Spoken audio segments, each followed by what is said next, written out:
আসসালামু আলাইকুম রহমতুল্লাহি বারাকাতু। আল্লাহর অশেষ মেহেরবানিতে আশা করি আপনারা সবাই ভালো আছেন। আমিও আলহামদুলিল্লাহ বেশ ভালো আছি। আপনারা যে যেখান থেকে দেখছেন আপনাদের সবার জন্য দোয়া এবং শুভকামনা রইল। যারা আমার ভিডিওটি দেখছেন তাদের সবাইকে অসংখ্য ধন্যবাদ। আজকে কিছু নতুন কাপড় নিয়ে আসলাম। এর আগে আবার কাপড় এনেছিলাম, সেই কাপড়গুলো থেকে রং উঠতো, তো সেই কাপড়গুলো চেঞ্জ করে আবার কাপড়গুলো আনলাম।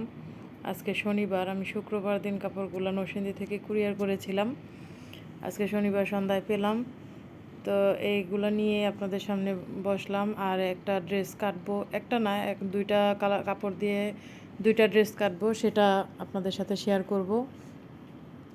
এবং দুটা কালার বা তিনটা কালার ম্যাচিং করে কাপড় কাটলে কেমন লাগে সেটাও আপনাদের সাথে শেয়ার করব।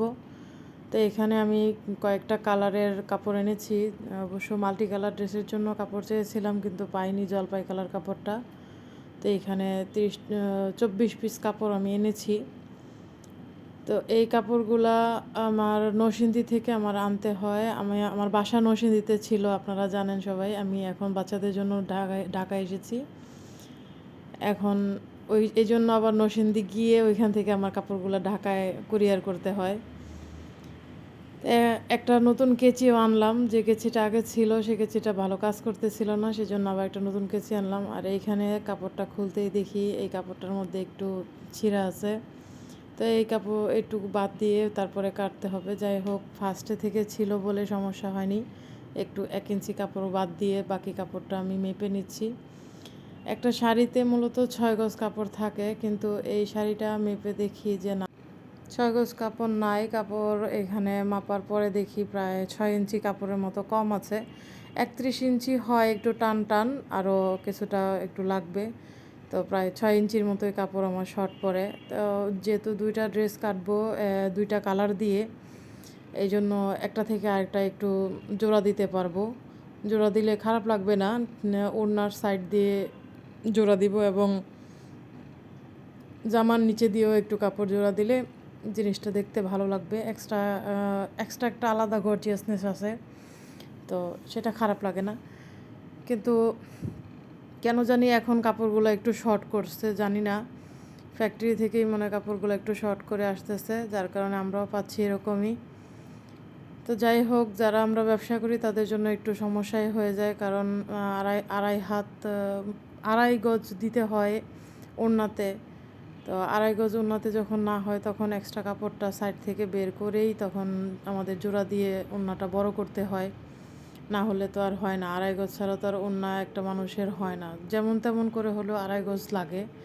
আর একটু মোটাসোটা মানুষ হলে তো লাগেই। তো সব কিছু মিলিয়ে আমি ড্রেসটা কাটা কমপ্লিট করতেছি, সেটা আপনাদের সাথে শেয়ার করতেছি। এই যে দেখেন, এখানে 5 গজ হয়ে 31 ইঞ্চি কাপড় হয়েছে, বাকি আরও 5 ইঞ্চি কাপড় শর্ট পড়েছে। তো আমি এখান থেকে প্রথমে 23 ইঞ্চি হাতার জন্য কেটে নিয়েছি, তারপর 50 100 ইঞ্চি কাপড় নিয়েছি জামার জন্য, আর আড়াই গজ 236, তারপর 18 নিতাম। তো যেহেতু 18 ইঞ্চি কাপড় নিতে পারি নাই, তো সেই কাপড়টা আমি সাথে কাঠালি কালার ম্যাচিং দিয়ে তো বানাবো, সেই কাঠালি কালারটা ম্যাচিং দিব সাইড দিয়ে, তখন আর এটা শর্ট হবে না। এভাবে করে আড়াই গজ ওড়নাটা সেট করব। এবং জামার সামনের পাটে যেহেতু একটু কাজ বেশি থাকে, তো এই পাশের কাপড়টা একটু খাপে, তখন সামনে দিয়ে একটু কাঠালি কালার দিয়ে নিচে দিয়ে একটু পাইপিংয়ের মতো করে একটুখানি বাড়িয়ে দিব 1-1.5 ইঞ্চি পরিমাণ। তো সেই যেই কাপড়টুকু খাপবে সেটা আবার ফিল আপ হয়ে যাবে। যারা 48 বা 46 পরে তাদের জন্য খুব সুন্দর মতো ইজি মতো হয়ে যাবে। তো আমি এইভাবে কাপড়গুলো কাটি। এই যে 50 ইঞ্চি কাপড় নিলাম, এরকম করে 250 নিলাম, তারপর আড়াই গজ কাপড় নিলাম, এখান থেকে কেটে নিলাম। আর জামার চওড়াটা দেই 35 ইঞ্চি, তারপরে ওড়নার চওড়াটা বহরটা মূলত আমি দেই 42 ইঞ্চি। 42 ইঞ্চি দিলে তো কাপড়টা সেলাই করার 2 সাইড সেলাই করতে হয়, তারপর আবার সুতার কাজ হয়, তারপরে ওয়াশ আয়রন করার পরে যে কাপড়টুকু খাপে তো দেখা যায় 40 ইঞ্চি ঠিক থাকে।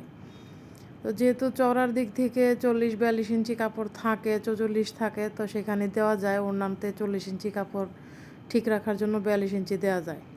কিন্তু লম্বার জিনিসটা তো আর ঠিক সেট করা যায় না যদি অন্য কাপড় দিয়ে জোড়া না দেওয়া হয়।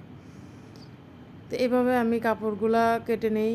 তারপরে এখান থেকে আমি আলাদা করে 2টা ড্রেস কমপ্লিট করেছি, একটার সাথে আরেকটা জোড়া দিয়েছি। কাঠালি কালার কাপড়টাও আমি ঠিক এইভাবেই কেটে নিয়েছি, একই রকম করে। তারপর একটার সাথে আরেকটা ম্যাচিং দিয়েছি। আপনাদের সাথে আরও কিছু কথা শেয়ার করার ছিল যে এখন ঢাকায় এসে নতুন পরিবেশে বাচ্চাদেরকে নিয়ে তো কলেজে যেতে হচ্ছে, কিন্তু এখন আমি এদিকে কর্মী পাচ্ছি না। আমার সেই নরসিংদীতে দৌড়িয়ে যেতে হচ্ছে, কর্মীদের কাছে কাপড় পৌঁছাতে হচ্ছে, প্রিন্ট করতে হচ্ছে, তারপর আবার সেখান থেকে আমার ঢাকায় আসতে হচ্ছে। তা এখন দেখা যাবে যে আমি প্রতি বৃহস্পতিবার একবার যাব, আবার শনিবার দিন ব্যাক করব ঢাকায়। তো এইভাবে আমার দৌড়াদৌড়ি করেই 2 দিক সামলাতে হবে, এখানে বাচ্চারা, ওইখানে আমার ব্যবসা, প্লাস আমার হাজব্যান্ড, 2 দিকই আমাকে সামলাতে হবে। তো আপনারা আমার জন্য একটু দোয়া করবেন আমি যেন অসুস্থ হয়ে না পড়ি। আমার শারীরিকভাবে একটু অসুস্থতা যাচ্ছিল, যেহেতু ডায়াবেটিস আছে, হাই প্রেশার, আরও বিভিন্ন রকম সমস্যা আছে। তো এই জিনিসগুলো যেন আমার ভালো থাকে, আমি শরীরটা যেন ভালো রাখতে পারি, সেই জন্যই মূলত একটু কাজটার প্রতি গুরুত্ব দিই, কাজ করি, নিজেকে ব্যস্ত রাখি। তো জার্নি করাতে যেন শরীরটা খারাপ না হয়, সেই জন্য আপনাদের কাছে দোয়া চাচ্ছি। আমি আগে কখনো ট্রেনে যাওয়া আসা করি নাই, এই ফার্স্ট টাইম ট্রেনে গেলাম এবং আসলাম। তো খারাপ লাগেনি, ভালোই লেগেছে। এখন থেকে যাব, ট্রেনেই যাব, ট্রেনে আসব। আগে আসলে যখন ঢাকায় আসতাম তখন তো ডাক্তার দেখাতে আসতাম বিভিন্ন কারণে, তখন হাজব্যান্ড গাড়ি করে দিত, তখন আসতাম। তো এখন আর যেহেতু আমার প্রতি সপ্তাহে যেতে হবে, সেখানে 3000 টাকা গাড়ি ভাড়া দেওয়াটা অহেতুক আমি মনে করি। তো তাই ট্রেনেই যাওয়া আসা করব। আমার জার্নিতে যেন কোনো সমস্যা না হয় সেজন্য আপনাদের কাছে দোয়া চাইলাম। আর দেখেন এরই মধ্যে দেখি কাপড়ের মধ্যে একটা জায়গায় একটু ছিলা পড়ে গেছে, সেটা কাটার আগে দেখিনি। এই যে এখানে প্রায় 10 ইঞ্চি কাপড়ের মধ্যে নিচে দিয়ে, তো একটা ভালো হয়েছে যে জামার নিচের দিক দিয়ে আমি যে সাইডটাতে ডিজাইনটা করব সেই দিকটা থেকেই এই ছিলাটা পড়েছে। তো এখান থেকে আমি কাপড়টা কেটে নিয়েছি এবং এর সমান করে হয়তো আরেকটু বেশি কাটতাম। তো এখানে যেহেতু ছিলাটা আছে, তো এইখান থেকেই কাপড়টা কেটে নিলাম এবং কাঠালি কালার থেকেও ঠিক এখান থেকে কাপড়টা কেটে নিয়েছি, এরকম করে এতটুকু সাইজ করে কাপড়টা কেটে নিয়েছি। তারপর 2টাতে 2টা অল্টারনেট করে জোড়া দিয়ে দিব। আর ওড়না থেকে একটু কাপড়, এই যে দেখেন অল্প একটু কাপড় বেঁচে গেছে, এটা অবশ্য একটু পাইপিংয়ের কাজে ব্যবহার হবে, এছাড়া আর কোনো কাজেই লাগবে না।